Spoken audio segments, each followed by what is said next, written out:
지금 바로 팔 한번 쭉 들어 보실래요? 아니면 이렇게 빙빙 한번 돌려보세요. 어때요? 엄청 자유롭게 움직이죠? 이게 다 우리 몸에서 가장 경이로운 공학적 구조물이라고 할 수 있는 어깨 복합체 덕분인데요. 오늘 이 복잡하고도 신기한 구조의 비밀을 한번 제대로 파헤쳐 보겠습니다. 우선 어깨가 가진 가장 큰 딜레마죠. 가동성과 안정성의 그 아슬아슬한 균형 이야기부터 시작할 거고요. 그리고 나선 어떤 뼈랑 근육으로 이루어져 있는지, 또 얘네들이 어떻게 오케스트라처럼 착착 맞춰서 움직이는지, 바로 그 유명한 어깨 위팔 리듬의 비밀도 알아볼 겁니다.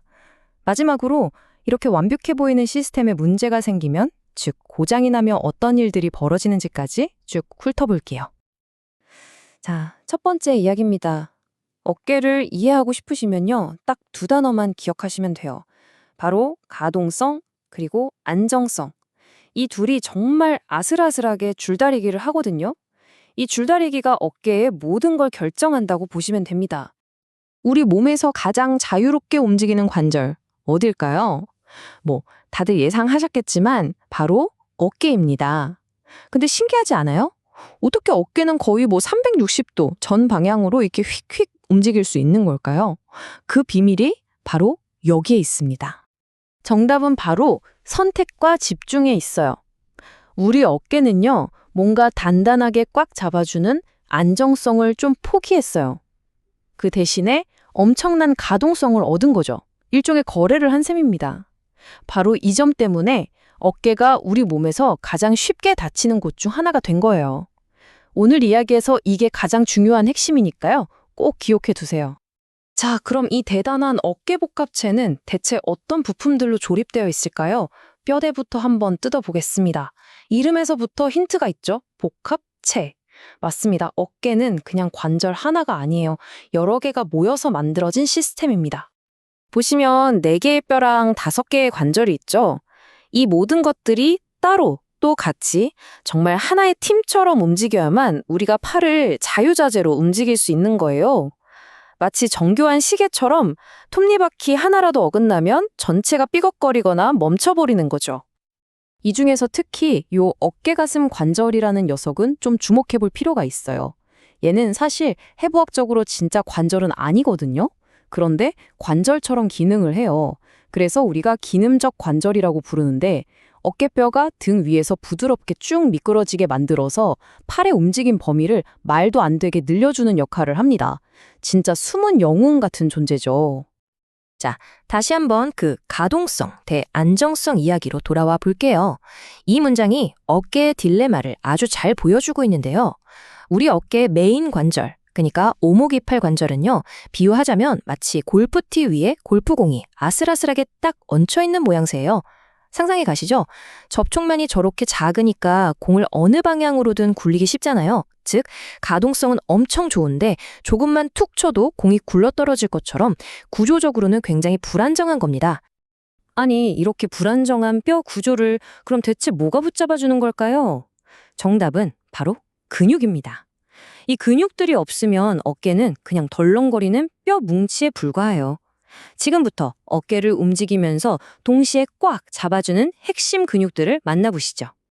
어깨 안정성의 알파이자 오메가, 바로 돌림근띠, 영어로는 로테이터 커프라고 하죠. 이 4개의 근육들이 마치 위팔뼈 머리를 사방에서 꽉 껴안고 있는 것처럼 감싸고 있어요. 그래서 관절을 돌리고 움직이기도 하지만 동시에 느슨한 관절이 빠지지 않게 꽉 붙들어 매주는 아주 중요한 역할을 합니다. 그래서 동적 안정화 근육, 즉 움직이면서 안정시킨다는 멋진 이름이 붙은 거죠.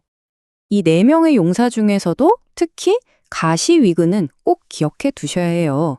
왜냐하면 얘가 지나가는 길이 태생적으로 좀 좁아요. 뼈랑 뼈 사이의 좁은 틈을 지나가거든요. 그러다 보니까 우리가 팔을 위로 쓱 들어 올릴 때마다 이 공간에서 자꾸 끼거나 마모되기 쉬운 거죠.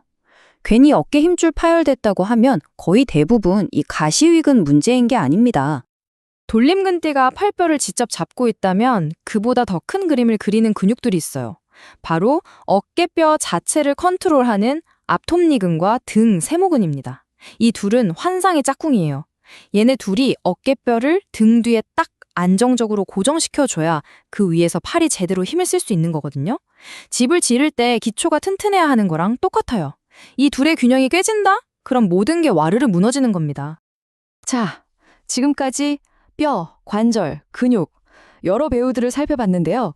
그럼 이 배우들이 모여서 어떻게 한 편의 멋진 공연을 만들어낼까요? 어떻게 오케스트라처럼 조화롭게 움직이는 걸까요? 그 비밀이 바로 어깨 위팔 리듬이라는 것에 숨어 있습니다.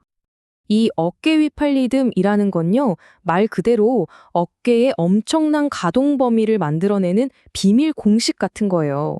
우리가 팔을 들어 올릴 때 그냥 위팔뼈만 덜렁 올라가는 게 아니라는 거죠. 그 뒤에서 어깨뼈가 아주 절묘한 타이밍과 리듬에 맞춰서 같이 싹 움직여주기 때문에 우리가 팔을 머리 위까지 번쩍 들어 올릴 수 있는 겁니다. 이 리듬에는 단계가 있어요. 자, 1단계. 팔을 들어 올리기 시작해서 처음 30도까지는요. 위팔뼈가 먼저 혼자서 움직임을 시작합니다. 자, 출발! 하고 신호를 보내는 거죠. 그러다가 30도를 넘어가는 순간 2단계가 시작됩니다. 이때부터 어깨뼈가 마치 기다렸다는 듯이 합류해서 위팔뼈와 함께 멋진 듀엣 댄스를 추기 시작하는 거예요. 바로 이 숫자 2대 1. 이게 바로 그 듀엣 댄스의 안무입니다. 30도를 넘어서면서부터는요, 팔이 총 3도 올라갈 때 위팔뼈가 2도, 그리고 어깨뼈가 1도를 담당하는 거예요. 항상 이 2대 1의 비율을 정확하게 지키면서 움직입니다. 이게 바로 어깨 움직임의 효율과 안정성을 모두 잡는 그야말로 황금 비율인 거죠. 그래서 결과적으로 팔을 180도, 머리 위까지 쭉 뻗었을 때 기여도를 보면 딱 떨어져요. 전체 180도 중에 120도는 위팔뼈가, 나머지 60도는 어깨뼈가 만들어낸 움직임이라는 거죠. 정확히 2대 1이죠.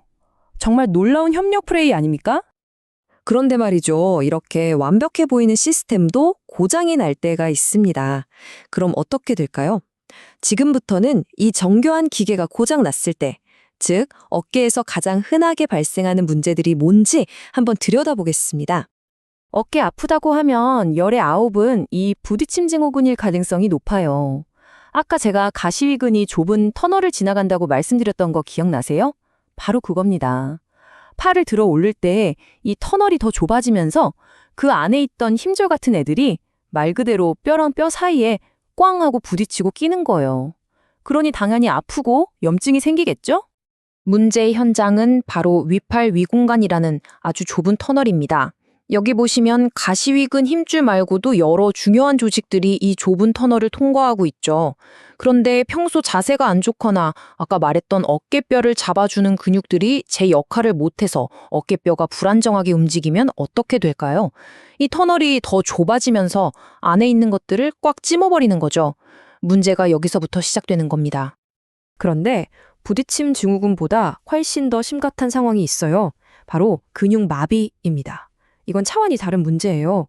만약에 신경이 다쳐서 어깨뼈를 컨트롤하는 근육들이 그냥 써버리면 우리가 앞에서 봤던 그 아름답고 조화롭던 어깨 위팔 리듬, 그 댄스 자체가 그냥 완전히 깨져버리는 겁니다. 이 문장이 그 끔찍한 결과를 아주 잘 보여주는데요.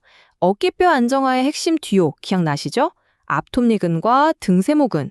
만약 이 둘이 동시에 마비되면 어깨뼈는 더 이상 튼튼한 기반이 되어주지 못하고 그냥 덜렁거리게 돼요. 그럼 어떻게 될까요? 팔을 아예 단 1cm도 들어올릴 수가 없게 되는 겁니다. 이 두 근육이 어깨 기능에 있어서 얼마나 절대적인 역할을 하는지 보여주는 거죠. 자, 오늘 이야기의 처음으로 다시 돌아가 볼까요? 어깨는 안정성 대신 가동성을 선택했다. 이 한 문장이 모든 걸 말해줍니다.